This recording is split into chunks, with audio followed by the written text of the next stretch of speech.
सत श्री अकाल जी दा खालस टीवी देख रहे सारे दर्शकों का बहुत बहुत स्वागत है। पंजाब दीयां खास खबरां दे खास बुलेटिन दे विच मैं हरशरण कौर। अज 15 अक्तूबर है, दिन वीरवार है ते अज दीयां अहम खबरां दे विचों पहली खबर यही है कि पंजाब दे विच अज तो स्कूल लगने शुरू हो जाणगे, पर मापियां दी मर्जी है भेजना जां नहीं भेजना।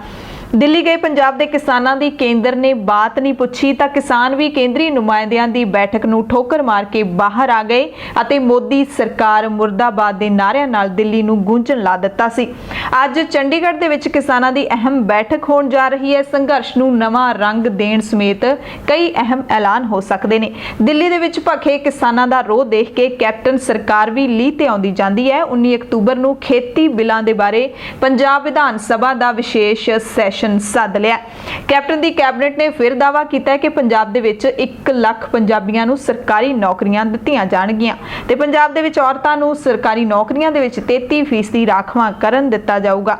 सिक्ख्या विभाग ने स्कूल छड्डण दा सर्टिफिकेट देण दी विधि नूं सौखा बना दिता है। पंजाब दे विच मुड़ तो अंतरराजी बस सेवा शुरू हो चुकी है। कोरोना वायरस की महामारी के कारण पूरे 7 महीनों के बाद पंजाब बीजेपी प्रधान अश्विनी शर्मा ते हमले दे विच 25 अणपछाते लोकां खिलाफ पुलिस ने परचा दर्ज किया है।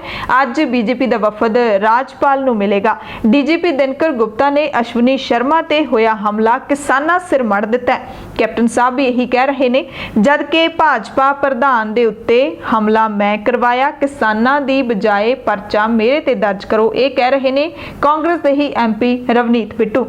श्री गुरु ग्रंथ साहिब जी की बेअदबी के मामलों के विच जिहड़ी फतेहगढ़ साहिब दे विच होई है, उस दे विच पंजाब पुलिस ने स्पैशल जांच टीम का गठन कर दिता है। जीपीसी प्रधान भाई गोबिंद सिंह लौंगोवाल ने दोषियों लई सज़ा की मंग की है। पंजाब दीयां अहम खबरां दे विच सब तो पहला तुहानूं किसानां दे नाल जुड़ियां खबरां ही दसांगे। पंजाब दीयां अहम खबरां दे विच सब तो पहला गल होएगी दिल्ली दी। दिल्ली दे विच किसानां दी बैठक हुई केंद्र दे कुछ नुमाइंदियां दे नाल, पर यह मीटिंग बेसिट्टा रही। किसान इस मीटिंग का बाइकआउट करके बाहर आ गए सी। कृषि भवन दे विच दिल्ली दे विच ये मीटिंग चल रही सी, पर किसानां ने बाहर आके इल्जाम लाया कि असी मीटिंग अध विचाले छड्ड के आ गए हैं, क्योंकि केंद्र का कोई भी वजीर इस मीटिंग दे विच नहीं पहुंचा सी। सिर्फ खेतीबाड़ी मंत्रालय दे जिहड़े दफ्तरी कामकाज वाले जिहड़े अधिकारी हैगे ने वो साडे नाल मीटिंग करन आए सी ते वो सानू समझाउणा चाहुंदे सी कि तुसीं इन्हां कानूनां नूं ध्यान नाल पढ़ो, फिर देखो इन्हां दे विच की लिखिआ है। किसान लीडरां ने कहा कि असीं ये सारे कानून पढ़े हुए ने, केंद्र सरकार ने साडा मजाक बनाया है, केंद्र सरकार सानू मूर्ख बना रही है, सानू गुमराह करके दिल्ली बुलाया गया, सानू कहा गया सी कि अंदोलन बारे असीं तुहाडे नाल गल करना चाहुंदे हां, जबकि केंद्र सरकार नूं असीं साफ कर दिता सी कि साडे नाल सरकार दा कोई वड्डा नुमाइंदा गल करे, कोई वजीर पद्धर दा व्यक्ति जिहड़ा वो साडे नाल गलबात करे, अते असीं सिर्फ ते सिर्फ यही चाहुंदे हां कि तिन्ने खेती कानून ने जिहड़े वो रद्द कीते जाण, उन्हां नूं सरकार वापस लवे। पर सरकार ने साडे नाल गलबात करनी ही उचित नहीं समझी, बल्कि जिहड़े अधिकारी भेजे सी वो सानू समझाउण लग पे कि तुसीं खेती कानूनां नूं चंगी तरह पढ़ो। किसान कहंदे कि असीं एक एक अखर पढ़िआ, कि असीं पढ़े बिना ही रौला पा रहे हैं, क्यों सानू दिल्ली बुलाया, क्यों तुसीं दोगली नीति अपना रहे हो। जदों तुसीं पंजाब दे विच आपदे वजीरां दी फौज भेज रखी है, उत्थे वर्चुअल रैलियां करके सो कॉल्ड किसान, ये बलवीर सिंह राजेवाल ने अखर वरत्या कि सो कॉल्ड किसानां नूं समझा रहे ने केंद्र दे वजीर, ते फिर सानू इत्थे क्यों बुलाया गया, फिर उही वजीर साडे नाल पंजाब दे विच गलबात कर लैंदे, ये जिहड़ा दोगलापन अपनाउण दी की लोड़ सी। सो दिल्ली दे विच किसानां ने इस मीटिंग का बाइकआउट करन तो बाद की कुछ कहा, वो भी तुहानूं सुणाउने आ, ते कुछ होर जिहड़े बलवीर सिंह राजेवाल ने कहा कि केंद्र सरकार पंजाब का माहौल खराब करना चाहुंदी है। असीं पंजाब तो चल के दिल्ली आए कि केंद्र सरकार सानू कोई ना कोई साह पियाऊगी, पर केंद्र सरकार ने साडी बेइज्जती की है, सानू इत्थों बुला के साडे कोल कोई चज दा नुमाइंदा भी नहीं भेजिया। कहते हैं कि साडा दिल्ली बुला के समा बर्बाद किया है, असीं पंजाब के किसानों नूं जाके की जवाब देंगे कि असीं उत्थे की करके आए हैं। अजिहा करके केंद्र सरकार साडा समा बर्बाद कर रही है। उस तो बाद किसानों ने खेतीबाड़ी भवन के बाहर ही दिल्ली दे विच उत्थे धरना ला दिता, रोस प्रदर्शन किया, नारे गूंजे दिल्ली दे विच उच्ची आवाज़ दे विच मोदी सरकार मुर्दाबाद, जुमलियां वाली सरकार मुर्दाबाद, साडा हक इत्थे रख, ये नारियां ने दिल्ली नूं गूंजण ला दिता सी। ये भी खबरां आ रही सी कि किते ना किते ਦਿੱਲੀ ਦੀ ਪੁਲਿਸ ਹੈ ਜਿਹੜੀ ਉਹ ਕਿਸਾਨਾਂ ਨੂੰ ਡਿਟੇਨ ਕਰ ਸਕਦੀ ਹੈ, ਪਰ ਅਜਿਹਾ ਨਹੀਂ ਕੀਤਾ ਗਿਆ। ਕਿਸਾਨਾਂ ਦਾ ਰੋਹ ਹੈ ਜਿਹੜਾ ਉਹ ਇੰਨਾ ਭਖਿਆ ਹੋਇਆ ਕਿ ਸਰਕਾਰਾਂ ਨੇ ਜਿਹੜੀਆਂ ਜਾਂ ਪ੍ਰਸ਼ਾਸਨ ਹੈ ਉਹ ਵੀ ਫੂਕ ਕੇ ਪੈਰ ਧਰ ਰਿਹਾ ਹੈ, ਕਿਉਂਕਿ ਕਿਸਾਨ ਹੁਣ ਆਪਣੇ ਹੱਕਾਂ ਦੇ ਲਈ ਖੜੇ ਹੋ ਗਏ ਨੇ। ਜਦੋਂ ਲੋਕ ਰੋਹ ਵੱਧ ਜਾਂਦਾ ਹੈ ਤੇ ਉਦੋਂ ਸਰਕਾਰਾਂ ਝੁਕ ਜਾਂਦੀਆਂ ਨੇ। ਲੋਕ ਰੋਹ ਦੇ ਵਿੱਚ ਤਾਕਤ ਹੁੰਦੀ ਹੈ ਸਰਕਾਰਾਂ ਦੇ ਤਖਤੇ ਪਲਟਣ ਦੀ, ਤੇ ਇਹੀ ਜਿਹੜੇ ਮਾਹੌਲ ਹੈ, ਇਹੀ ਮਾਹੌਲ ਆਪਾਂ ਖੁਸ਼ਕਿਸਮਤ ਆ ਕਿ ਇਹ ਮਾਹੌਲ ਦੇਖਣ ਨੂੰ ਸਾਨੂੰ ਮਿਲ ਰਿਹਾ ਹੈ। ਜੋ ਕਿਸਾਨ ਲੀਡਰ ਬਿਆਨ ਦੇ ਰਹੇ ਨੇ, ਜੋ ਕਿਸਾਨ ਲੀਡਰ ਕਦਮ ਚੁੱਕ ਰਹੇ ਨੇ, ਉਹ ਬਿਲਕੁਲ ਲੋਕਾਂ ਦੇ ਦਿਲ ਦੀ ਆਵਾਜ਼ ਹੈ, ਕਿਸਾਨਾਂ ਦੇ ਦਿਲ ਦੀ ਆਵਾਜ਼ ਹੈ। ਕਿਸਾਨ ਜਿਵੇਂ ਚਾਹੁੰਦੇ ਨੇ ਉਵੇਂ ਹੀ ਕਿਸਾਨ ਲੀਡਰ ਕਰ ਰਹੇ ਨੇ। ਚੰਗੀ ਅਗਵਾਈ ਇੱਕ ਹੋ ਰਹੀ ਹੈ ਇਸ ਸੰਘਰਸ਼ ਦੀ, ਤੇ ਕਿਸਾਨਾਂ ਨੇ ਇਹ ਸਪਸ਼ਟ ਕਰ ਦਿੱਤਾ ਹੈ ਕਿ ਸਾਡਾ ਸੰਘਰਸ਼ ਹੁਣ ਹੋਰ ਤਿੱਖਾ ਹੋਵੇਗਾ। ਸਾਨੂੰ ਪਤਾ ਲੱਗ ਗਿਆ ਕੇਂਦਰ ਸਰਕਾਰ ਕਾਨੂੰਨ ਰੱਦ ਕਿਸੇ ਵੀ ਕੀਮਤ ਤੇ ਰੱਦ ਕਰਨ ਦੇ ਰੌਂ ਦੇ ਵਿੱਚ ਨਹੀਂ ਹੈ। ਅਸੀਂ ਉਹਦੀ ਮਨਸ਼ਾ ਜਾਣ ਗਏ ਤੇ ਸਾਡਾ ਸੰਘਰਸ਼ ਹੋਰ ਤਿੱਖਾ ਹੋਏਗਾ, ਦੇਸ਼ ਵਿਆਪੀ ਹੋਏਗਾ, ਰੇਲ ਰੋਕੋ ਅੰਦੋਲਨ ਜਾਰੀ ਰਹਿਣਗੇ। ਇਸੇ ਦੇ ਦਰਮਿਆਨ ਇਹ ਵੀ ਐਲਾਨ ਕਰ ਦਿੱਤਾ ਕਿਸਾਨ ਜਥੇਬੰਦੀਆਂ ਨੇ ਤੇ ਕਿ ਹੁਣ ਚੰਡੀਗੜ੍ਹ ਦੇ ਵਿੱਚ 15 ਅਕਤੂਬਰ ਨੂੰ ਅਹਿਮ ਬੈਠਕ ਹੋਏਗੀ ਕਿਸਾਨ ਜਥੇਬੰਦੀਆਂ ਦੀ। ਅਗਲੀ ਰਣਨੀਤੀ ਸੰਘਰਸ਼ ਦੀ ਉਹ ਐਲਾਨੀ ਜਾਏਗੀ। ਦਿੱਲੀ ਦੇ ਵਿੱਚ ਕਿਸਾਨਾਂ ਨੇ ਕੀ ਕਿਹਾ ਸੁਣਾਉਂਦੇ ਆ।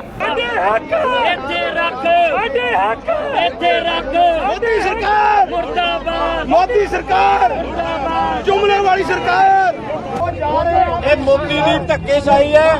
ਜਿਹੜੇ ਸਾਨੂੰ ਇੱਥੇ ਸੱਦ ਕੇ ਸਾਡੇ ਨਾਲ ਉਹਨਾਂ ਦੇ ਜਿਹੜੇ ਮੰਤਰੀ ਨੇ ਉਹਨਾਂ ਨੇ ਕੋਈ ਗੱਲਬਾਤ ਨਹੀਂ ਕੀਤੀ। ਇੱਥੋਂ ਦੀ ਪੁਲਿਸ ਵੀ ਧੱਕੇਸ਼ਾਹੀ ਕਰ ਰਹੀ ਹੈ। ਜੇ ਅਸੀਂ ਮੀਡੀਆ ਦੇ ਸਾਹਮਣੇ ਆਪਣੀ ਗੱਲ ਕਹਿਣਾ ਚਾਹੁੰਦੇ ਆ ਤਾਂ ਉਹ ਕਹਿ ਰਹੇ ਨੇ ਵੀ ਅਸੀਂ ਤੁਹਾਨੂੰ ਗ੍ਰਿਫਤਾਰ ਕਰਾਂਗੇ। ਤੁਸੀਂ ਮਾਸਕ ਨਹੀਂ ਲਾਏ, ਸਾਡਾ ਦੇਸ਼ ਮੱਚ ਰਿਹਾ ਹੈ, ਸਾਡਾ ਦੇਸ਼ ਬਰਬਾਦ ਹੋ ਰਿਹਾ ਹੈ। ਇਹਨਾਂ ਨੂੰ ਸਿਰਫ ਇਕੱਲੇ ਮਾਸਕਾਂ ਦੀ ਹੋਈ ਹੈ। ਸੋ ਇਸ ਕਰਕੇ ਅਸੀਂ ਅੱਜ ਇਸ ਦੀ ਮੀਟਿੰਗ ਦਾ ਜਿਹੜਾ ਮੋਦੀ ਦੀ ਮੀਟਿੰਗ ਹੈ ਜਿਹੜੀ ਉਹਦੇ ਸੈਕਟਰੀ ਨੇ ਬੁਲਾਈ ਸੀ, ਖੇਤੀਬਾੜੀ ਸੈਕਟਰੀ ਸੰਜੇ ਅਗਰਵਾਲ ਨੇ, ਉਸ ਨੂੰ ਅਸੀਂ ਬਾਈਕਾਟ ਕਰਕੇ ਅਸੀਂ ਵਾਪਸ ਪੰਜਾਬ ਦੇ ਵਿੱਚ ਜਾ ਰਹੇ ਹਾਂ। ਪੰਜਾਬ ਦੇ ਵਿੱਚ ਕੀ ਪੂਰੇ ਦੇਸ਼ ਦੇ ਵਿੱਚ ਇਹਨਾਂ ਕਾਨੂੰਨਾਂ ਨੂੰ ਲਾਗੂ ਕਦੇ ਵੀ ਨਹੀਂ ਹੋਣ ਦੇਵਾਂਗੇ। ਜਿਹੜੇ ਬੀਜੇਪੀ ਸਾਡੇ ਪੈਰਲਲ ਪ੍ਰੋਗਰਾਮ ਕਰ ਰਹੀ ਹੈ ਉਹਨਾਂ ਪ੍ਰੋਗਰਾਮਾਂ ਨੂੰ ਵੀ ਅਸੀਂ ਕਦੇ ਹੋਣ नहीं देवांगे। साडी मीटिंग हुई है जिसमें हमारे को भरोसा दिया गया था कि इसमें एग्रीकल्चर मिनिस्टर और मिनिस्टर ऑफ डिपार्टमेंट जोड़े है उन्होंने अधिकारी बैठेंगे, पर कल अग्रवाल जी जहाँ बैठे सी और उनके साथ हमारी बातचीत हुई है तो उन्होंने हमारे को वही जो कहना चाहते थे वही कहा है कि हमने कहा है कि ये हम ऐसा सीखने के लिए नहीं आए, हम अपनी डिमांड चार्टर लेकर आए हैं कि ये काले कानून है वो रद्द किए जाए। क्यों किए जाए उसके बारे में हम थोड़ी बातचीत की है और उसके बाद अग्रवाल जी से हमारे को जस्टिफाई जवाब नहीं दिया गया क्योंकि वो तो एक ब्यूरोक्रेसी के अधिकारी हैं जिसने कानून पास किए हैं वही इन कानूनों को रद्द कर रहा है, कर सकता है। तो हमारी डिमांड है कि कानून रद्द किए जाएं। इसलिए आज हमारे को चीट किया गया है। इसके विरोध में हम कल को मीटिंग करेंगे और जो एक्शन है, जो संघर्ष है उसको और तेज करेंगे ताकि केंद्र सरकार की जड़ी नींद हराम हो। हमें जहां बुलाकर कोई सरकारी नुमाइंदा बात नहीं कर रहा। हमने सेक्रेटरी साहब को पहले बोला था जब कोई पॉलिटिकल बीजेपी का मंत्री वहां बात करेगा, खेती बाड़ी मंत्री या पीएम के ऑफिस का मंत्री, तब बात करेंगे। जब जहां आए तो कोई मंत्री कोई पॉलिटिकल लीडर नहीं था, सिर्फ सेक्रेटरी साहब सीगे। हम उनको बाईकाट करके वापस आ गए क्योंकि पंजाब दे विच मुहिम चलाउण च गए हुए हैं और जे उत्थे माहौल खराब हुंदा है तो उसकी जिम्मेवारी बीजेपी सरकार दी होऊ, केंद्र दी सरकार दी होनी। सो किसानां ने इल्जाम लाया कि इस बैठक दे विच कोई भी मंत्री मौजूद नहीं सी, सिर्फ खेतीबाड़ी भवन दे कुछ अधिकारी मौजूद सी जिन्हां नूं खेतीबाड़ी बिलां दे बारे कुछ पता ही नहीं सी, कानूनां बारे कुछ पता ही नहीं सी। इस तो पता लगदा है कि केंद्र सरकार साडे मुद्दिआं नूं लैके संजीदा नहीं हैगी।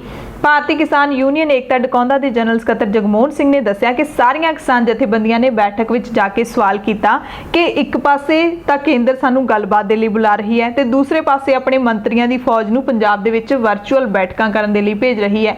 ਇਹ ਕੇਂਦਰ ਸਰਕਾਰ ਦੀ ਦੋਗਲੀ ਨੀਤੀ ਨਹੀਂ ਹੈ। ਸੋ ਇਹਨਾਂ ਸਾਰੀਆਂ ਜਥੇਬੰਦੀਆਂ ਦੇ ਜਿਹੜੇ 7 ਮੈਂਬਰੀ ਵਫਦ ਨੇ, ਕੇਂਦਰ ਸਰਕਾਰ ਦੇ ਜਿਹੜੇ ਉੱਥੇ ਨੁਮਾਇੰਦੇ ਆਏ ਸੀ, ਉਹਨਾਂ ਨੇ ਆਪਣੀਆਂ ਮੰਗਾਂ ਦੇ ਜਿਹੜੇ ਮੰਗ ਪੱਤਰ ਸੀ ਉਹ ਸੌਂਪੇ ਤੇ ਇਕੱਠੇ ਹੀ बैठक छड़ के बाइकाट करके बाहर आ गए सी।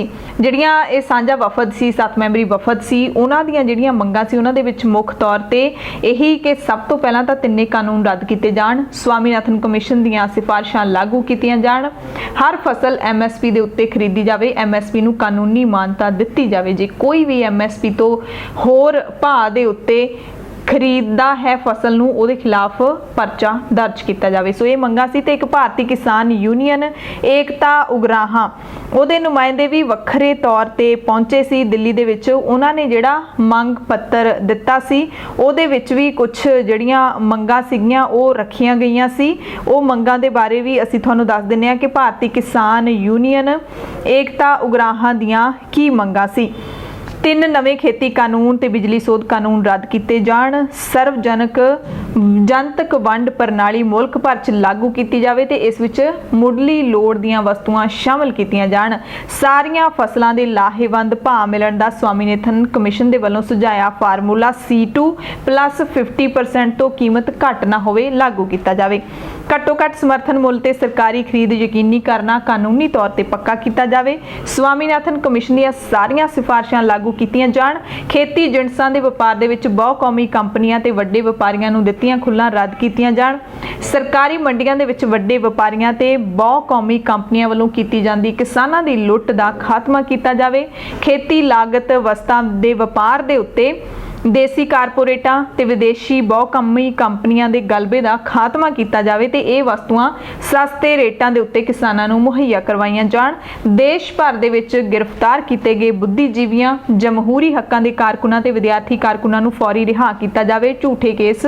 ਵਾਪਸ ਲਏ ਜਾਣ, ਮੁਲਕ ਭਰ ਦੇ ਵਿੱਚ ਸੰਘਰਸ਼ ਕਰਨ ਦੇ ਹੱਕਾਂ ਦੇ ਉੱਤੇ ਮੜੀਆਂ ਰੋਕਾਂ ਖਤਮ ਕੀਤੀਆਂ ਜਾਣ ਅਤੇ ਸੰਘਰਸ਼ ਕਰਨ ਦੇ ਜਮਹੂਰੀ ਹੱਕ ਦੀ ਜ਼ਾਮਨੀ ਕੀਤੀ ਜਾਵੇ। ਇਹ ਜਿਹੜਾ ਮੰਗ ਪੱਤਰ ਹੈ ਲਿਖਿਆ ਗਿਆ ਭਾਰਤੀ ਕਿਸਾਨ ਯੂਨੀਅਨ ਏਕਤਾ ਉਗਰਾਹਾਂ ਦੇ ਜਿਹੜੇ ਸੂਬਾ ਪ੍ਰਧਾਨ ਜੋਗਿੰਦਰ ਸਿੰਘ ਵੱਲੋਂ ਤੇ ਸੂਬਾ ਜਨਰਲ ਸਕੱਤਰ ਸੁਖਦੇਵ ਸਿੰਘ ਕੋਕਰੀ ਕਲਾਂ ਦੇ ਵੱਲੋਂ। ਇਹ ਉਹ ਜਥੇਬੰਦੀ ਹੈ ਜਿਸ ਨੇ ਜਿਹੜੀਆਂ ਕਿਸਾਨੀ ਜਥੇਬੰਦੀਆਂ ਤੋਂ ਵੱਖਰੇ ਤੌਰ ਤੇ ਇੱਕ ਦਿਨ ਪਹਿਲਾਂ ਹੀ ਐਲਾਨ ਕਰ ਦਿੱਤਾ ਸੀ ਕਿ ਅਸੀਂ ਕੇਂਦਰ ਦੇ ਨਾਲ ਮੀਟਿੰਗ ਕਰਨ ਦੇ ਲਈ ਤਿਆਰ ਹਾਂ, ਜਦਕਿ ਇੱਕ ਹੋਰ ਜਥੇਬੰਦੀ ਕਿਸਾਨ ਮਜ਼ਦੂਰ ਸੰਘਰਸ਼ ਕਮੇਟੀ ਹੈ ਜਿਹੜੀ ਉਸ ਨੇ ਐਲਾਨ ਕਰ ਦਿੱਤਾ ਸੀ ਕਿ ਅਸੀਂ ਕੇਂਦਰ ਦੇ ਨਾਲ ਬੈਠਕ ਨਹੀਂ ਕਰਾਂਗੇ ਤੇ ਉਸ ਜਥੇਬੰਦੀ ਨੇ ਇਹ ਵੀ ਐਲਾਨ ਕਰ ਦਿੱਤਾ ਹੈ ਕਿ ਅਸੀਂ ਰੇਲ ਰੋਕੋ ਅੰਦੋਲਨ 17 ਅਕਤੂਬਰ ਤੱਕ ਵਧਾ ਦਿੱਤਾ। ਇਹਨਾਂ ਨੇ 24 ਸਤੰਬਰ ਤੋਂ ਸ਼ੁਰੂ ਕੀਤਾ ਹੋਇਆ ਹੈ ਰੇਲ ਰੋਕੋ ਅੰਦੋਲਨ। ਹਾਲਾਂਕਿ ਕਿਤੇ ਨਾ ਕਿਤੇ ਵਖਰੇਵਾਂ ਹੈ ਜਥੇਬੰਦੀਆਂ ਦੇ ਸੰਘਰਸ਼ ਦੇ ਤਰੀਕਿਆਂ ਦੇ ਵਿੱਚ, ਪਰ ਮੰਗ ਇੱਕੋ ਹੀ ਹੈ, ਇਕਜੁੱਟਤਾ ਪੂਰੀ ਹੈ। ਸੋ ਦਿੱਲੀ ਦੇ ਵਿੱਚ ਜਾ ਕੇ ਕਿਸਾਨਾਂ ਦੇ ਨਾਲ ਜੋ ਕੁਝ ਵੀ ਹੋਇਆ ਇਸ ਤੇ ਪ੍ਰਤੀਕਰਮ ਹੈ ਜਿਹੜਾ ਉਹ ਪੰਜਾਬ ਦੇ ਲੀਡਰਾਂ ਵੱਲੋਂ ਦਿੱਤਾ ਜਾ ਰਿਹਾ ਹੈ। ਕਿਸਾਨ ਜਥੇਬੰਦੀਆਂ ਦੇ ਹੱਕ ਦੇ ਵਿੱਚ ਬਿਆਨ ਦਿੱਤਾ ਹੈ ਕੈਪਟਨ ਦੀ ਕੈਬਨਿਟ ਦੇ 3 ਮੰਤਰੀ ਤ੍ਰਿਪਤ ਰਜਿੰਦਰ ਸਿੰਘ ਬਾਜਵਾ, ਸੁਖਜਿੰਦਰ ਸਿੰਘ ਰੰਧਾਵਾ ਤੇ ਸੁਖਵਿੰਦਰ ਸਿੰਘ ਸਰਕਾਰੀਆ। ਇਹ ਜਿਹੜੀ ਕਮੇਟੀ ਬਣਾਈ ਗਈ ਹੈ ਕਿਸਾਨਾਂ ਦੇ ਨਾਲ ਗੱਲਬਾਤ ਕਰਨ ਦੇ ਲਈ ਕੈਪਟਨ ਸਰਕਾਰ ਦੇ ਵੱਲੋਂ, ਇਹਨਾਂ ਨੇ ਸਾਂਝੇ ਤੌਰ ਤੇ ਬਿਆਨ ਦਿੱਤਾ ਹੈ ਕਿ ਕੇਂਦਰ ਸਰਕਾਰ ਵੱਲੋਂ ਸੱਦੀ ਮੀਟਿੰਗ ਦੇ ਵਿੱਚ ਕਿਸੇ ਵੀ ਕੇਂਦਰੀ ਮੰਤਰੀ ਦਾ ਨਾ ਪਹੁੰਚਣਾ ਸਾਰੇ ਪੰਜਾਬ ਦਾ ਅਪਮਾਨ ਹੈ। ਸੁਖਬੀਰ ਬਾਦਲ ਭੜਕ ਗਏ ਨੇ, ਉਹਨਾਂ ਨੇ ਵੀ ਟਵਿੱਟਰ ਤੇ ਭੜਾਸ ਕੱਢੀ ਹੈ। ਕਿਹਾ ਗਿਆ ਕਿ ਭਾਰਤ ਸਰਕਾਰ ਵੱਲੋਂ ਕਿਸਾਨਾਂ ਨਾਲ ਕੀਤਾ ਗਿਆ ਧੋਖਾ ਹੈਰਾਨ ਕਰਨ ਵਾਲਾ ਹੈ। ਅੰਨਦਾਤਾ ਦੀ ਪਿੱਠ ਵਿੱਚ ਛੁਰਾ ਮਾਰਨਾ ਅਤੇ ਉਹਨਾਂ ਨਾਲ ਉਹਨਾਂ ਦੇ ਜਜ਼ਬਾਤਾਂ ਨਾਲ ਖੇਡਾਂ ਖੇਡਣੀਆਂ ਰਾਸ਼ਟਰੀ ਹਿੱਤ ਨੂੰ ਨੁਕਸਾਨ ਪਹੁੰਚਾਉਂਦਾ ਹੈ। ਖੇਤੀਬਾੜੀ ਲੀਡਰਾਂ ਨੂੰ ਗੱਲਬਾਤ ਲਈ ਦਿੱਲੀ ਬੁਲਾਉਣਾ ਤੇ ਐਨਡੀਏ ਦੇ ਮੰਤਰੀਆਂ ਨੂੰ ਪੰਜਾਬ ਭੇਜਣਾ ਕੇਂਦਰ ਦੇ ਦੋਗਲੇਪਣ ਤੇ ਨਾਪਾਕ ਪਖੰਡਾਂ ਦਾ ਪਰਦਾਫਾਸ਼ ਕਰਦਾ ਹੈ। ਇੱਕ ਬਹੁਤ ਵੱਡਾ ਇਨਸਲਟ ਕੀਤਾ ਹੈ ਸੈਂਟਰੀ ਸਰਕਾਰ ਨੇ। ਪਹਿਲੀ ਗੱਲ, ਤੁਸੀਂ ਜਥੇਬੰਦੀ ਨੂੰ ਬੁਲਾਉਂਦੇ ਹੋ, ਫਿਰ ਤੁਸੀਂ ਇੱਕ ਸੈਕਟਰੀ ਦੀ ਡਿਊਟੀ ਲਾਉਂਦੇ ਹੋ ਜਿਹੜੇ ਸੈਕਟਰੀ ਕੋਈ ਫੈਸਲਾ ਕਰ ਹੀ ਨਹੀਂ ਸਕਦਾ। ਘੱਟ ਤੋਂ ਘੱਟ ਮਿਨਿਸਟਰ ਜਾਂ ਪ੍ਰਾਈਮ ਮਿਨਿਸਟਰ ਜਾਂ ਉਹਨਾਂ ਦਾ ਬੀਜੇਪੀ ਦੀ ਟੌਪ ਲੀਡਰਸ਼ਿਪ ਗਵਰਨਮੈਂਟ ਦੀ ਹੋਣੀ ਚਾਹੀਦੀ ਹੈ। ਆਹ ਤਾਂ ਮੈਨੂੰ ਲੱਗਦਾ ਸਹੀ ਮੈਨੇ ਤੇ ਇਨਸਲਟ ਕੀਤਾ ਹੈ।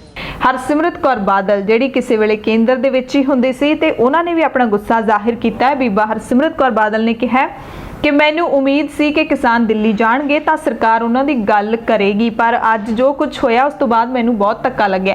ਯਾਨੀ ਕਿ ਹਾਲੇ ਤੱਕ ਵੀ ਹਰਸਿਮਰਤ ਬਾਦਲ ਨੂੰ ਕਿਤੇ ਨਾ ਕਿਤੇ ਆਪਣੀ ਜਿਹੜੀ ਪੁਰਾਣੀ ਸਰਕਾਰ ਹੈ, ਆਪਣੀ ਸਾਬਕਾ ਕਹਿ ਸਕਦੇ ਵੀ ਸਾਬਕਾ ਲੀਡਰਾਂ ਦੇ ਉੱਤੇ, ਸਾਬਕਾ ਆਕਾ ਦੇ ਉੱਤੇ ਯਕੀਨ ਸੀ ਕਿ ਕੇਂਦਰ ਸਰਕਾਰ ਉਹਨਾਂ ਦੀ ਗੱਲ ਸੁਣੇਗੀ, ਪਰ ਉਹ ਯਕੀਨ ਵੀ ਅੱਜ ਟੁੱਟ ਗਿਆ। ਉਹਨਾਂ ਨੇ ਕਿਹਾ ਕਿ ਪੰਜਾਬ ਤੋਂ ਦਿੱਲੀ ਤੁਸੀਂ ਸੱਦਿਆ, ਇਹ ਤੁਹਾਡੇ ਕੋਲ ਆਏ, ਪਰ ਤੁਹਾਡਾ ਕੋਈ ਵੀ ਮੰਤਰੀ ਇਹਨਾਂ ਨੂੰ ਨਹੀਂ ਮਿਲਿਆ। ਕੇਂਦਰ ਸਰਕਾਰ ਦੀ ਨੀਤੀ ਤੇ ਨੀਅਤ ਸ਼ੀਸ਼ੇ ਵਾਂਗੂ ਸਾਫ਼ ਹੋ ਗਈ ਹੈ। ਜਿੱਥੇ ਮੇਰੀ ਆਵਾਜ਼ ਨਹੀਂ ਸੁਣੀ ਗਈ ਉੱਥੇ ਅੱਜ ਕਿਸਾਨ ਜਥੇਬੰਦੀਆਂ ਦੀ ਗੱਲ ਵੀ ਨਹੀਂ ਸੁਣੀ ਗਈ। ਇਹ ਕਿਹਾ ਹਰਸਿਮਰਤ ਕੌਰ ਬਾਦਲ ਨੇ। ਹੁਣ ਗੱਲ ਕਰ ਲੈਂਦੇ ਹਾਂ ਪੰਜਾਬ ਦੀ। ਪੰਜਾਬ ਦੇ ਵਿੱਚ ਕੀ ਕੁਝ ਹੋਇਆ। ਅਹਿਮ ਗੱਲ ਸੀ ਕਿ ਪੰਜਾਬ ਦੀ ਕੈਬਨਿਟ ਬੈਠਕ ਸੱਦੀ ਗਈ, ਉਹਦੇ ਵਿੱਚ ਨਜ਼ਰਾਂ ਟਿਕੀਆਂ ਹੋਈਆਂ ਸੀ ਕਿ ਵਿਧਾਨ ਸਭਾ ਸੈਸ਼ਨ ਕਦੋਂ ਬੁਲਾਉਣ ਦਾ ਐਲਾਨ ਕਰੇਗੀ ਪੰਜਾਬ ਸਰਕਾਰ, ਤੇ ਉਹ ਐਲਾਨ ਕਰ ਦਿੱਤਾ ਹੈ 19 ਅਕਤੂਬਰ ਆਉਂਦੇ ਸੋਮਵਾਰ ਨੂੰ। ਖੇਤੀ ਕਾਨੂੰਨਾਂ ਦੇ ਮੁੱਦੇ ਦੇ ਉੱਤੇ ਪੰਜਾਬ ਸਰਕਾਰ ਵਿਸ਼ੇਸ਼ ਸੈਸ਼ਨ ਸੱਦ ਰਹੀ ਹੈ। ਵਿਸ਼ੇਸ਼ ਇਜਲਾਸ ਦੇ ਵਿੱਚ ਖੇਤੀ ਕਾਨੂੰਨਾਂ ਦੇ ਮੁੱਦੇ ਦੇ ਉੱਤੇ ਕੋਈ ਨਾ ਕੋਈ ਮਤਾ ਜਿਹੜਾ ਉਹ ਪਾਸ ਕੀਤਾ ਜਾ ਸਕਦਾ ਹੈ। ਪੰਜਾਬ ਵਿਧਾਨ ਸਭਾ ਦੇ ਵੱਲੋਂ ਇਹ ਪੰਜਾਬ ਦੇ ਮੁੱਖ ਮੰਤਰੀ ਕੈਪਟਨ ਅਮਰਿੰਦਰ ਸਿੰਘ ਨੇ ਆਪਣੀ ਅਗਵਾਈ ਦੇ ਵਿੱਚ ਜੋ ਬੈਠਕ ਕੀਤੀ ਹੈ ਉਸ ਦੇ ਵਿੱਚ ਐਲਾਨ ਕੀਤਾ ਹੈ।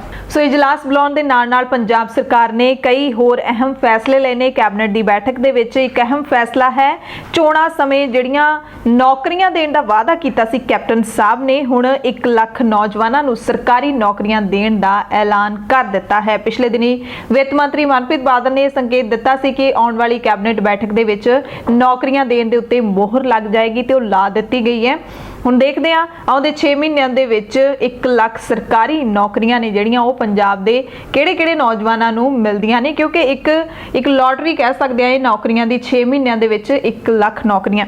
ਇਸ ਦੇ ਨਾਲ ਹੀ ਪੰਜਾਬ ਦੇ ਮੁੱਖ ਮੰਤਰੀ ਕੈਪਟਨ ਅਮਰਿੰਦਰ ਸਿੰਘ ਦੀ ਅਗਵਾਈ ਦੇ ਵਿੱਚ ਹੋਈ ਇਸ ਕੈਬਨਿਟ ਦੀ ਬੈਠਕ ਦੇ ਵਿੱਚ ਝੁੱਗੀਆਂ ਝੌਂਪੜੀਆਂ ਵਾਲਿਆਂ ਨੂੰ ਜ਼ਮੀਨ ਦੀ ਮਾਲਕੀ ਦੇਣ ਦੇ ਲਈ ਬਣਾਏ ਨਿਯਮਾਂ ਦੇ ਨੋਟੀਫਿਕੇਸ਼ਨ ਨੂੰ ਵੀ ਮਨਜ਼ੂਰੀ ਦੇ ਦਿੱਤੀ ਹੈ। ਇਸ ਦੇ ਨਾਲ ਹੀ ਔਰਤਾਂ ਦੇ ਲਈ ਸਰਕਾਰੀ ਨੌਕਰੀਆਂ ਦੇ ਵਿੱਚ 33% ਰਾਖਵਾਂ ਕੋਟਾ ਰੱਖਿਆ ਗਿਆ ਹੈ। ਇਹਦੇ ਨਾਲ ਔਰਤਾਂ ਨੂੰ ਰੁਜ਼ਗਾਰ ਦੇ ਕਈ ਮੌਕੇ ਮਿਲਣਗੇ, ਇਹ ਮੁੱਖ ਮੰਤਰੀ ਕੈਪਟਨ ਅਮਰਿੰਦਰ ਸਿੰਘ ਨੇ ਦਾਅਵਾ ਕੀਤਾ ਹੈ। ਕੈਪਟਨ ਸਰਕਾਰ ਨੇ ਸਾਰੇ ਕੇਂਦਰੀ, ਸਟੇਟ ਤੇ ਨਿੱਜੀ ਅਦਾਰਿਆਂ ਦੇ ਵਿੱਚ ਐਸਸੀ ਵਿਦਿਆਰਥੀਆਂ ਨੂੰ doctor BR Ambedkar SC post matric scholarship scheme ਦੇਣ ਦਾ ਰਾਹ ਪੱਧਰਾ ਕਰ ਦਿੱਤਾ ਹੈ ਤੇ ਹੁਣ 4 ਲੱਖ ਸਾਲਾਨਾ ਆਮਦਨ ਵਾਲੇ ਪਰਿਵਾਰ ਦੇ ਬੱਚੇ ਵੀ ਇਸ ਵਜ਼ੀਫੇ ਦਾ ਲਾਭ ਲੈ ਸਕਣਗੇ। ਸੂਬੇ ਦੇ ਵਿੱਚ ਕੋਵਿਡ ਸੰਕਟ ਦੇ ਮੱਦੇਨਜ਼ਰ ਸੇਵਾ ਮੁਕਤ ਹੋ ਰਹੇ ਡਾਕਟਰਾਂ ਤੇ ਮੈਡੀਕਲ ਸਪੈਸ਼ਲਿਸਟਾਂ ਦੇ 1 ਅਕਤੂਬਰ 2020 ਤੋਂ 31 ਦਸੰਬਰ 2020 ਤੱਕ ਸੇਵਾ ਕਾਲ ਵਿੱਚ 3 ਮਹੀਨੇ ਦਾ ਵਾਧਾ ਕਰ ਦਿੱਤਾ ਹੈ। ਮੁੜ ਨੌਕਰੀ ਤੇ ਰੱਖਣ ਨੂੰ ਵੀ ਮਨਜ਼ੂਰੀ ਦੇ ਦਿੱਤੀ ਹੈ, ਯਾਨੀ ਕਿ ਜਿਹੜੇ ਰਿਟਾਇਰ ਹੋ ਰਹੇ ਨੇ ਉਹਨਾਂ ਨੂੰ ਮੁੜ ਨੌਕਰੀ ਤੇ ਵੀ ਰੱਖਿਆ ਜਾ ਸਕਦਾ ਹੈ।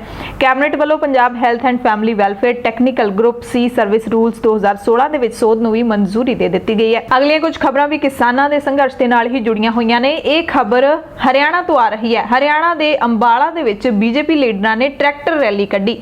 ਕਿਸਾਨਾਂ ਨੂੰ ਸਮਝਾਉਣ ਦੀ ਕੋਸ਼ਿਸ਼ ਦੇ ਵਿੱਚ ਟਰੈਕਟਰ ਰੈਲੀ ਕੱਢੀ ਸੀ ਕਿ ਕਿਸਾਨਾਂ ਨੂੰ ਸਮਝਾਇਆ ਜਾਏਗਾ ਤਿੰਨੇ ਖੇਤੀ ਕਾਨੂੰਨ ਨੇ ਜਿਹੜੇ ਉਹ ਤੁਹਾਡੇ ਹੱਕ ਦੇ ਵਿੱਚ ਨੇ, ਪਰ ਕਿਸਾਨਾਂ ਨੇ ਇੱਥੇ ਜ਼ਬਰਦਸਤ ਵਿਰੋਧ ਕੀਤਾ। ਉਸ ਤੋਂ ਬਾਅਦ ਛਿੱਥੇ ਹੋਏ ਬੀਜੇਪੀ ਲੀਡਰਾਂ ਨੇ ਕਿਹਾ ਕਿ ਸਾਡਾ ਵਿਰੋਧ ਕਿਸਾਨਾਂ ਨੇ ਨਹੀਂ, ਸਾਡਾ ਵਿਰੋਧ ਕਾਂਗਰਸ ਨੇ ਕੀਤਾ ਹੈ। ਪਹਿਲੇ ਦਿਨ ਤੋਂ ਇਹ ਜਿਹੜੀ ਬੀਜੇਪੀ ਦੀ ਸੀਨੀਅਰ ਲੀਡਰਸ਼ਿਪ, ਇੱਥੋਂ ਤੱਕ ਕਿ ਪ੍ਰਧਾਨ ਮੰਤਰੀ ਵੀ ਕਹਿ ਚੁੱਕੇ ਨੇ ਕਿ ਸੜਕਾਂ ਦੇ ਉੱਤੇ ਬੈਠੇ ਕਿਸਾਨ ਨਹੀਂ ਹੈਗੇ, ਕਾਂਗਰਸ ਦੇ ਏਜੰਟ ਹੈਗੇ ਨੇ, ਕਾਂਗਰਸ ਦੇ ਪਿੱਛੇ ਲੱਗ ਕੇ ਕਿਸਾਨ ਅਜਿਹੇ ਜਿਹੜੇ ਰੋਸ ਵਿਖਾਵੇ ਕਰ ਰਹੇ ਨੇ। ਤੇ ਇਹੀ ਅੰਬਾਲਾ ਦੇ ਵਿੱਚ ਬੀਜੇਪੀ ਲੀਡਰਾਂ ਨੇ ਕਿਹਾ ਕਿ ਇਹ ਕਿਸਾਨਾਂ ਨੇ ਨਹੀਂ, ਸਾਡਾ ਵਿਰੋਧ ਕਾਂਗਰਸ ਨੇ ਕੀਤਾ, ਪਰ ਸਾਫ਼ ਤੌਰ ਤੇ ਦਿਖਦਾ ਸੀ ਕਿ ਕਿਸਾਨ ਵਿਰੋਧ ਕਰ ਰਹੇ ਨੇ। ਕਾਲੇ ਝੰਡਿਆਂ ਦੇ ਨਾਲ ਜ਼ਬਰਦਸਤ ਵਿਰੋਧ ਕੀਤਾ ਗਿਆ।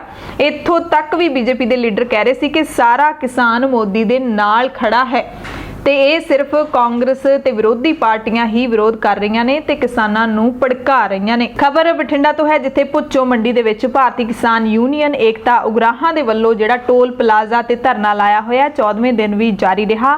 ਕਿਸਾਨ ਤਾਂ ਇੱਥੇ ਪਹੁੰਚ ਹੀ ਰਹੇ ਨੇ, ਹੁਣ ਔਰਤਾਂ ਵੀ ਇੱਥੇ ਪਹੁੰਚਣੀਆਂ ਸ਼ੁਰੂ ਹੋ ਗਈਆਂ ਨੇ ਤੇ ਟੋਲ ਪਲਾਜ਼ਾ ਨੂੰ ਰੋਜ਼ਾਨਾ 7 ਤੋਂ 8 ਲੱਖ ਰੁਪਏ ਦਾ ਨੁਕਸਾਨ ਹੋ ਰਿਹਾ ਹੈ, ਕਿਉਂਕਿ ਕਿਸਾਨ ਇੱਥੋਂ ਲੰਘਣ ਵਾਲੇ ਵਾਹਨਾਂ ਨੂੰ ਫ੍ਰੀ ਲੰਘਾ ਰਹੇ ਨੇ ਬਿਨਾਂ ਪਰਚੀ ਕਟਾਏ ਤੋਂ। ਤੇ ਕਿਸਾਨ ਕਹਿ ਰਹੇ ਨੇ ਕਿ ਮੋਦੀ ਸਰਕਾਰ ਨੇ ਜਦੋਂ ਸਾਡੀ ਮੌਤ ਦਾ ਵਾਰੰਟ ਲਿਖ ਦਿੱਤਾ ਹੈ ਇਹਨਾਂ ਕਾਰਪੋਰੇਟ ਘਰਾਣਿਆਂ ਦੇ ਅਧੀਨ ਹੋ ਕੇ, ਤਾਂ ਸਾਨੂੰ ਇਹਨਾਂ ਦੀ ਕੋਈ ਪਰਵਾਹ ਨਹੀਂ, ਇਹਨਾਂ ਦੇ ਵਪਾਰ ਡੁੱਬਦੇ ਨੇ ਡੁੱਬ ਜਾਣ, ਪਰ ਅਸੀਂ ਮਰਨ ਵਾਲੇ ਹੋਏ ਬੈਠੇ ਆ। ਸਾਡੇ ਜਿਹੜੇ ਖਿਲਾਫ ਕਾਨੂੰਨ ਪਾਸ ਕੀਤੇ ਨੇ ਉਹਨਾਂ ਨੂੰ ਰੱਦ ਕਰੋ, ਤਾਂ ਹੀ ਅਸੀਂ ਟੋਲ ਪਲਾਜ਼ੇ ਖਾਲੀ ਕਰਾਂਗੇ। ਕਿਸਾਨਾਂ ਨੇ ਚੇਤਾਵਨੀ ਦਿੱਤੀ ਹੈ ਕਿ ਕੇਂਦਰ ਸਰਕਾਰ ਨੇ ਇੱਥੇ ਜਿਹੜਾ ਵੀ ਪ੍ਰੋਜੈਕਟ ਲਿਆਂਦਾ, ਚਾਹੇ ਉਹ ਟੋਲ ਪਲਾਜ਼ਾ, ਰਿਲਾਇੰਸ ਮਾਲ ਹੈ, ਰਿਲਾਇੰਸ ਪੈਟਰੋਲ ਪੰਪ ਹੈ, ਉਹ ਸਾਰੇ ਪ੍ਰੋਜੈਕਟ ਅਸੀਂ ਬੰਦ ਕਰਾ ਕੇ ਹਟਾਂਗੇ ਜੇ ਕੇਂਦਰ ਸਰਕਾਰ ਸਾਡੀ ਮੰਗ ਨਹੀਂ ਮੰਨਦੀ।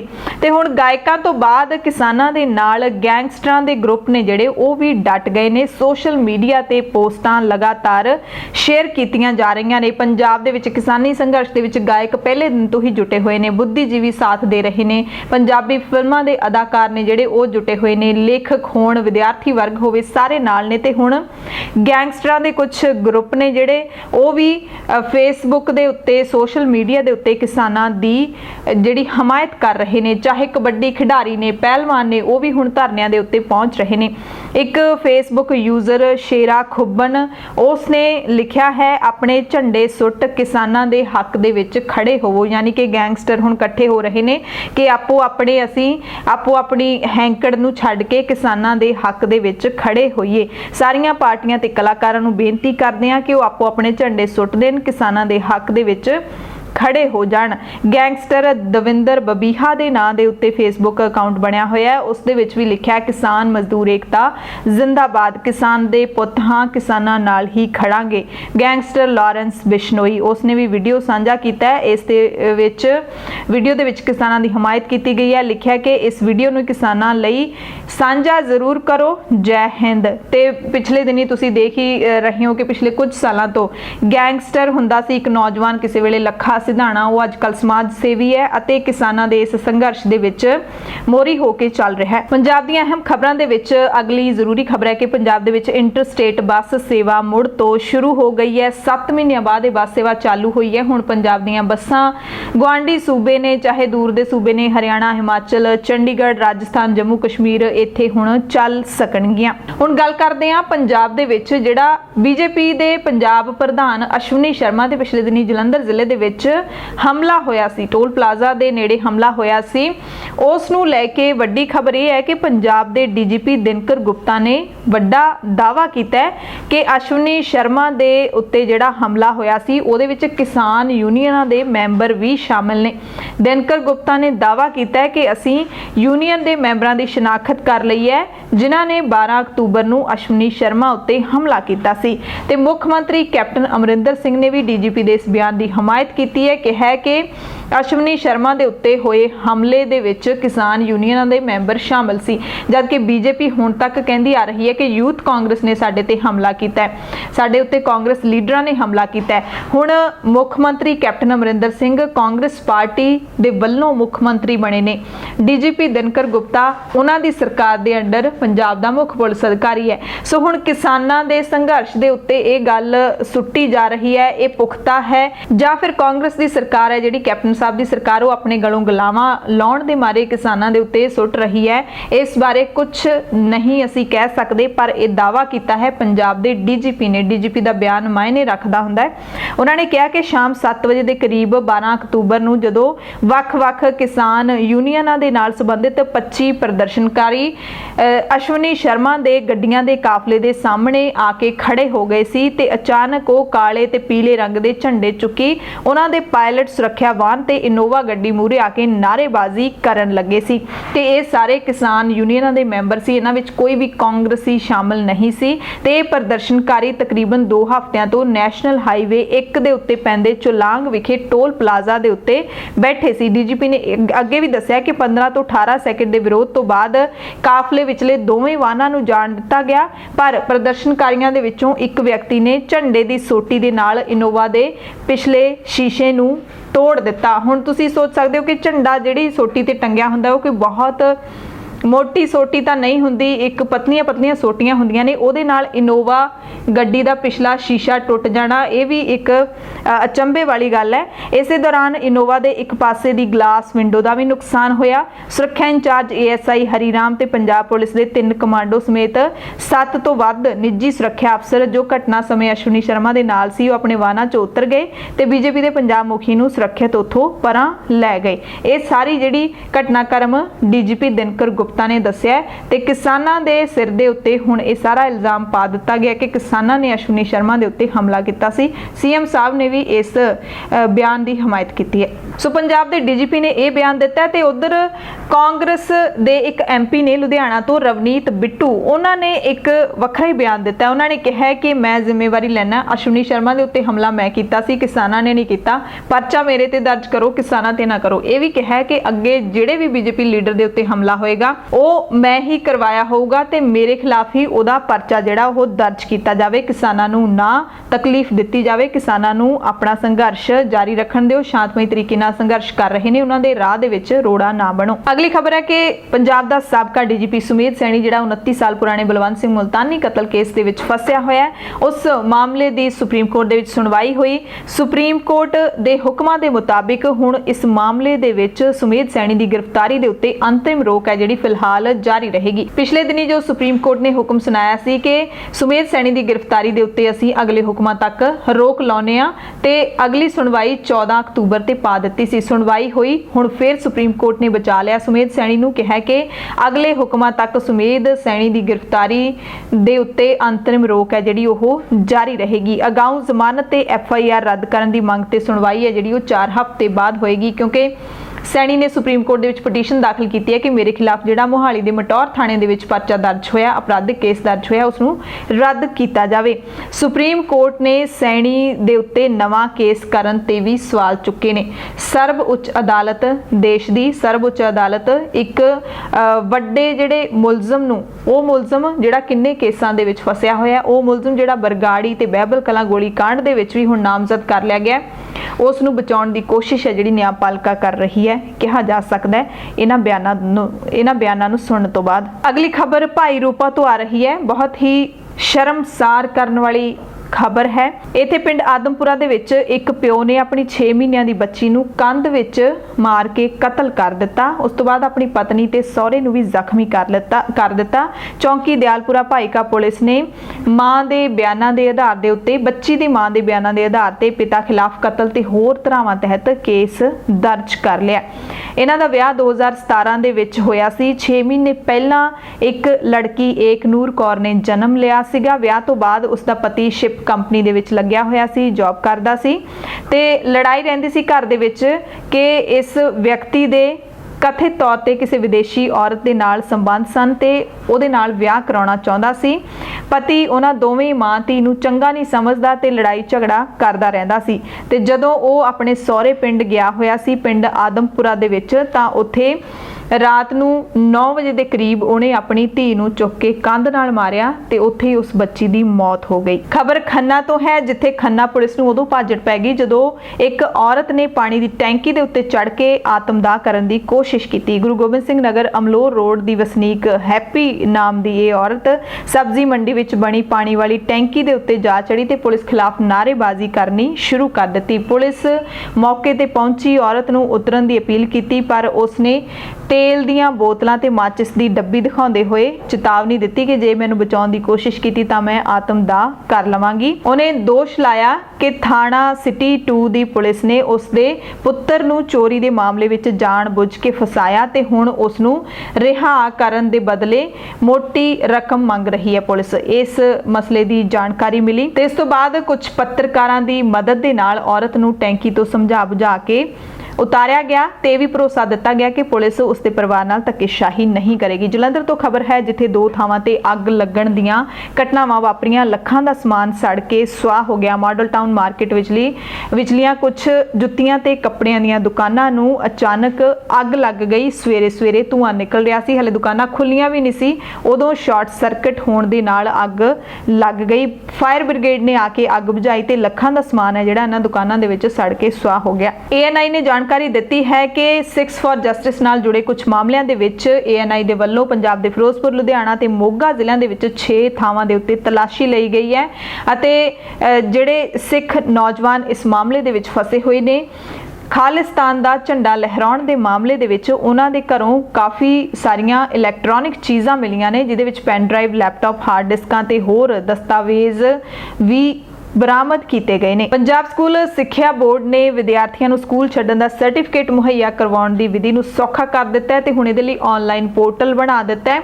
ਜਿਹੜੇ ਵੀ ਜ਼ਿਲ੍ਹੇ ਦਾ ਵਿਦਿਆਰਥੀ ਹੋਊਗਾ ਉਹ ਆਪਣੇ ਜ਼ਿਲ੍ਹੇ ਦੇ ਸਿੱਖਿਆ ਅਫਸਰ ਦੇ ਦਫ਼ਤਰ ਜਾ ਕੇ ਇਹ ਸਰਟੀਫਿਕੇਟ ਹਾਸਲ ਕਰ ਸਕਦਾ ਹੈ। ਇਹ ਸਰਟੀਫਿਕੇਟ ਆਨਲਾਈਨ ਕਿਵੇਂ ਪ੍ਰਾਪਤ ਕਰਨਾ ਹੈ, ਇਹ ਜ਼ਿਲ੍ਹਾ ਸਿੱਖਿਆ ਅਫਸਰ ਦੇ ਦਫ਼ਤਰ ਦੇ ਉੱਤੇ ਪੂਰੀ ਜ਼ਿੰਮੇਵਾਰੀ ਹੋਵੇਗੀ ਤੇ ਉਹ ਹੀ ਸਕੂਲ ਦੇ ਨਾਲ ਤਾਲਮੇਲ ਬਣਾ ਕੇ ਇਹ ਸਰਟੀਫਿਕੇਟ ਲੈ ਕੇ ਵਿਦਿਆਰਥੀ ਨੂੰ ਦੇਵੇਗਾ ਤੇ ਇਸ ਦੇ ਲਈ ਹੁਣ ਵਿਦਿਆਰਥੀਆਂ ਨੂੰ ਸਕੂਲਾਂ ਦੇ ਗੇੜੇ ਨਹੀਂ ਕੱਢਣੇ ਪੈਣਗੇ। ਪੰਜਾਬ ਸਕੂਲ ਸਿੱਖਿਆ ਵਿਭਾਗ ਨੇ ਪੈਨਸ਼ਨਾਂ ਦੇ ਬਾਰੇ ਵਾਰੀ-ਵਾਰੀ ਫਾਰਮ ਭਰਨ ਦੀਆਂ ਆ ਰਹੀਆਂ ਸਮੱਸਿਆਵਾਂ ਦੇ ਹੱਲ ਕਰਨ ਵਾਸਤੇ ਵੀ ਈ ਪੋਰਟਲ ਹੈ ਜਿਹੜਾ ਉਹ ਤਿਆਰ ਕੀਤਾ ਹੈ।